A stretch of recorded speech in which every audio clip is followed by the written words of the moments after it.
Olá, seja muito bem-vindo a mais uma videoaula sobre engenharia de software. Bom, na aula de hoje eu vou comentar com vocês sobre o primeiro pilar da engenharia de software. Como nós já vimos na aula anterior, os 5 pilares são aí comunicação, planejamento, modelagem, construção e entrega. Então, hoje estaremos trabalhando um pouquinho sobre o primeiro pilar, que é a comunicação. Bom, comunicação nada mais é do que um emissor, através de um meio, comunicando uma informação para um receptor. Então você precisa ter aí 4 elementos, para que haja comunicação, seja ela qual for.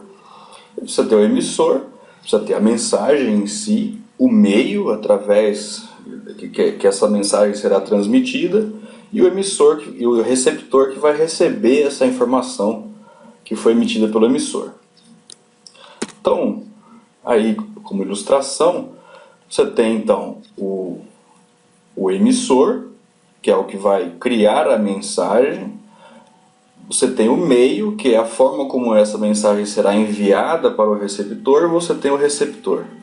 Também tem um outro elemento nesse meio termo, que é o ruído, que é o que gera o famoso telefone sem fio, Quando você fala uma informação e essa informação ela é de alguma maneira, através do meio, interceptada ou recebe algum tipo de ruído e a mensagem chega errada no seu fim, Então aí o emissor fala: você vai ser promovido, e aí tem um ruído no meio, e daí o receptor ele recebe a mensagem errada: meu Deus, vou ser demitido, Então teve aí um problema de comunicação, Esse meio, entre o emissor e o receptor, ele pode ser de vários tipos, Então, se é uma comunicação verbal através da fala, como nesse caso, eu dando aula e vocês recebendo essa informação, eu sou o emissor,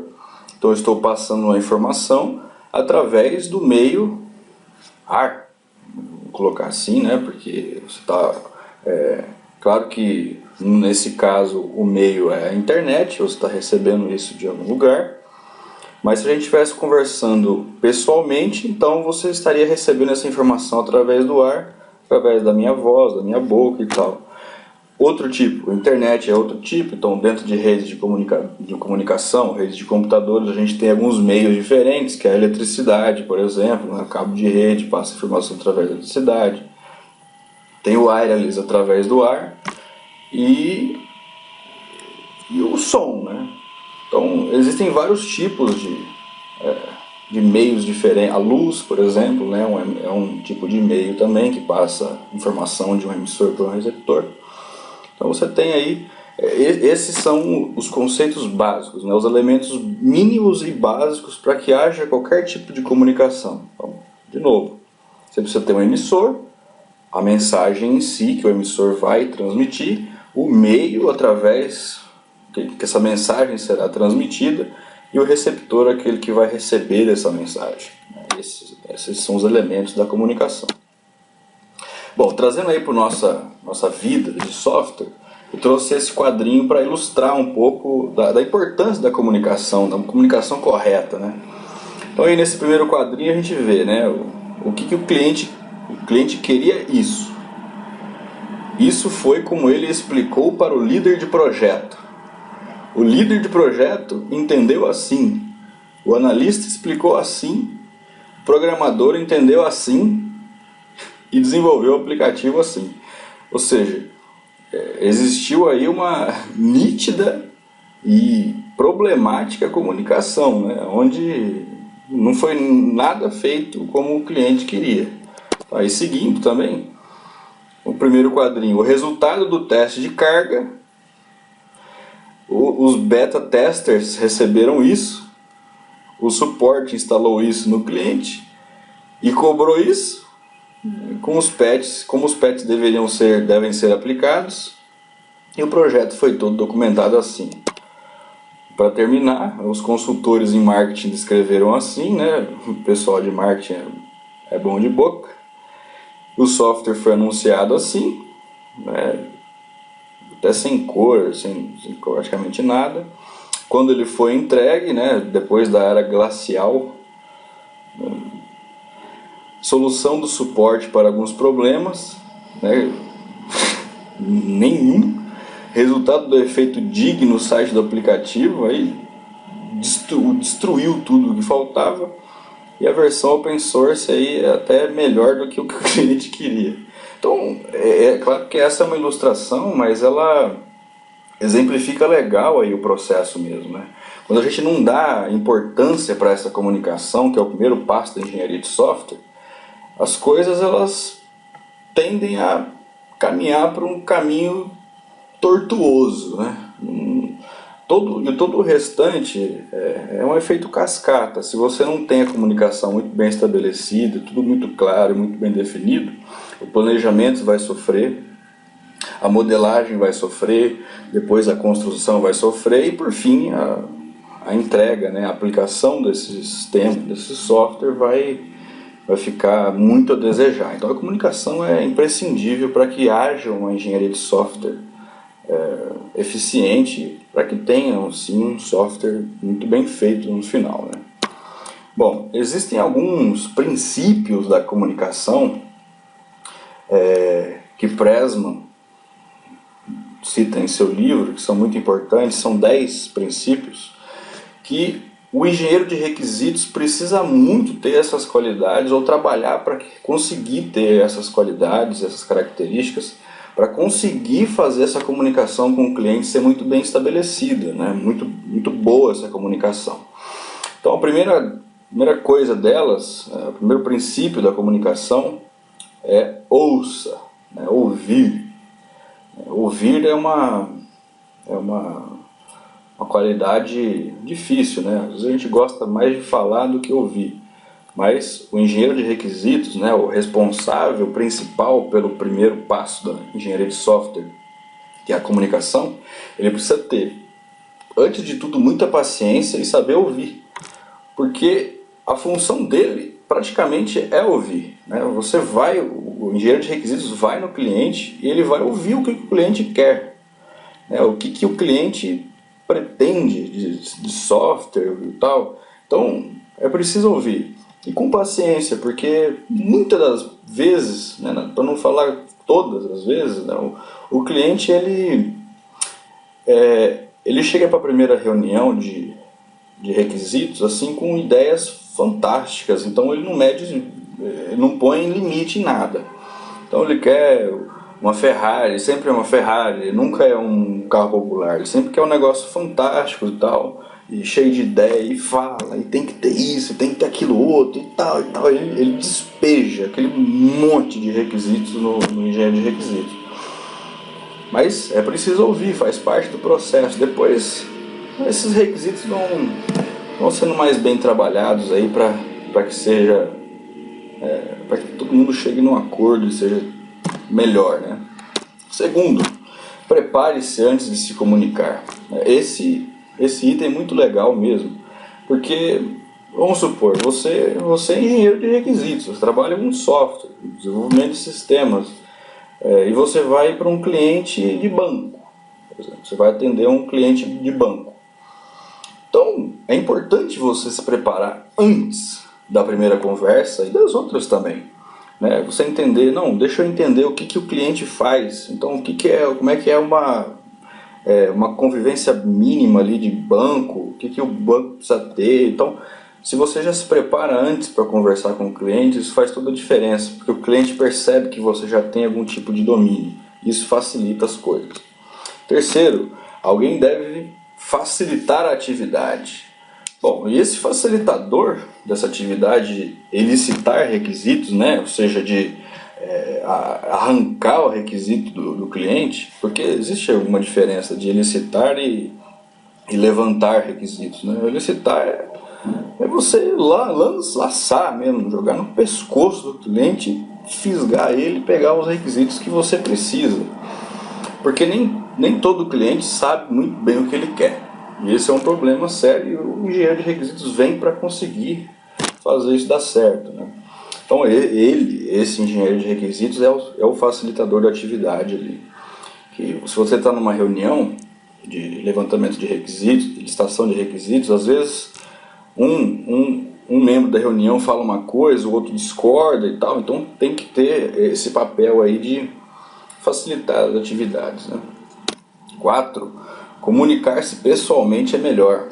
Bom, no mundo que a gente vive, onde a gente tem Skype, tem telefone, tem uma porção de coisa, tem videoaula, por exemplo, é mais fácil, teoricamente, você se comunicar dessa forma. Porém, numa licitação de requisitos, uma reunião importante de você entender o negócio do cliente e tal, é imprescindível que tenha a presença humana ali, você apertar a mão no diretor, você se comunicar de forma pessoal ali, então as coisas ficam mais claras, o ambiente o primeiro encontro ele tem que ser presencial. Depois, de repente, se você já conhece a pessoa e tal, já tem uma relação com ela, aí tudo bem, pode fazer à distância ou de algum outro tipo de jeito, mas a primeira, principalmente, é fundamental que seja pessoalmente essa reunião. 5º princípio, anote e documente as decisões. Esse é um problema sério, porque aluno de computação e todo mundo na área de computação fala anotar papel, caneta, esse cara tá louco. Não, faz diferença isso daí. Nem que seja só para o cliente perceber que você está anotando, que você está ali e está presente e tal, porque se você está no notebook digitando, você pode estar digitando um comentário no Facebook para alguém e tal, e não está nem aí para a reunião.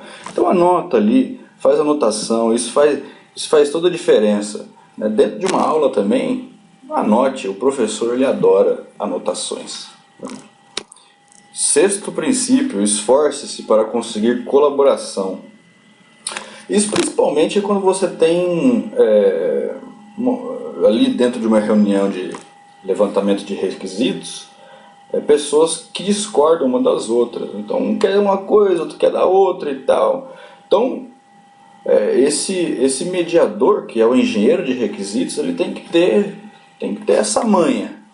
É a manha de conseguir, vamos lá, vamos colaborar comigo, ou colaborar com vocês mesmo, eu estou aqui para ajudar e tal, ter essa, conseguir assumir a reunião, né? O engenheiro de requisitos liderar a reunião é fundamental para ele ter domínio sobre as pessoas ali e conseguir colaboração delas.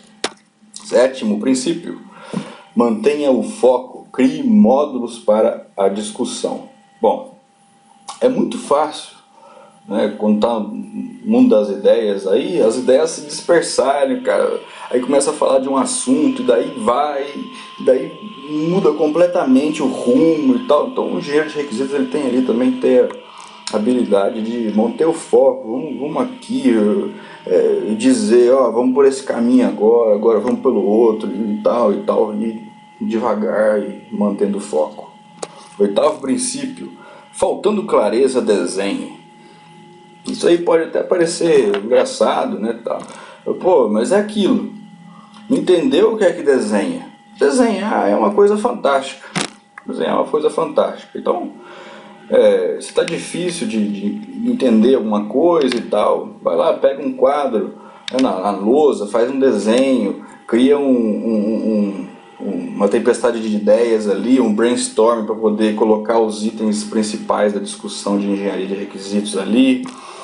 Faz alguma coisa e tal, desenhar processo, fluxo de processo, né? Essa atividade aqui vai passar por outra atividade, aí se sim vai para cá, se não vai para cá, enfim, fazer alguma coisa desenhada ali é uma forma de você conseguir receber aquilo que você quer, que são os requisitos claros. O nono foi separado aí até em 2. Uma vez de acordo, siga em frente. E se não chegar a um acordo, siga em frente. A comunicação ele é um dos principais pilares da engenharia de software. Ele tem que ser levado a sério, esse pilar. Porque tudo depois vem desse, que é da comunicação. Então essa comunicação leva tempo, mas também ela não pode levar muito tempo, porque senão o sistema fica 15 anos para ser feito, para ficar pronto, e daí quando ele ficar pronto ele já é ocioso, já é tecnologia desatualizada e tal. Então tem que demorar o tempo, mas também tem que ser ágil ao mesmo tempo. Então deu certo, vai para frente, se não vai para frente também, depois a gente tenta corrigir alguma coisa e tal, saber dosar isso daí. E por último, 10º passo, 10º princípio: negociação não é uma competição nem um jogo, né? Você não está ali, engenheiro de requisitos, a pessoa ali que está preparando toda a parte de comunicação com o cliente, ele não está competindo com o cliente, ele está ali porque ele é um mediador, um facilitador. Então ele tem que fazer de tudo para que o cliente passe para ele as ideias mais claras possíveis, porque ele vai passar a ideia para o time dele, da empresa prestadora de serviço. Então tem que estar tudo muito bem claro, negociável ali e tal, mas com seriedade, com profissionalismo, que tudo dá certo. Então vocês puderam ver durante essa aula, esses 10 passos são 10 dicas para você ter, 10 habilidades para você ter condição de conseguir fazer uma reunião de engenharia de requisitos melhor, para conseguir fazer direitinho, porque esse pilar ele é fundamental e tem que ser muito bem feito, que é o pilar da comunicação, levantamento e licitação de requisitos. Então, tudo isso que a gente falou faz parte dos requisitos, né? Levantamento, especificação de requisitos, validação, verificação, né?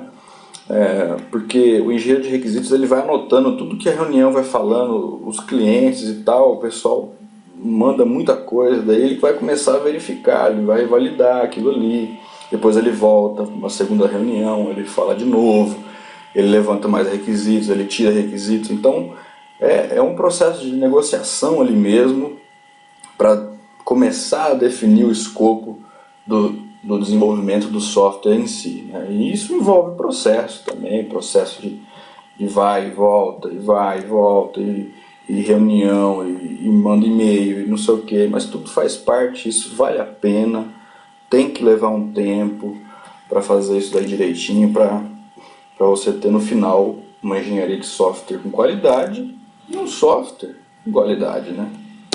Bom, existem certificações na área de levantamento de requisitos?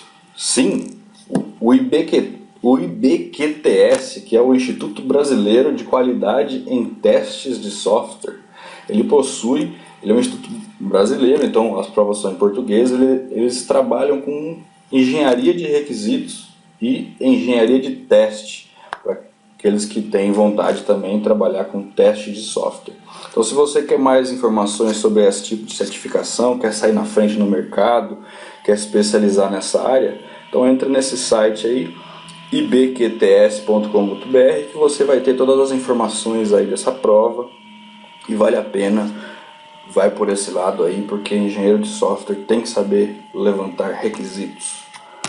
Pessoal, espero que tenha ficado claro esse primeiro pilar, que é a comunicação. Na próxima aula estarei passando para vocês o segundo passo, que é o planejamento. Então, até mais e até a próxima videoaula.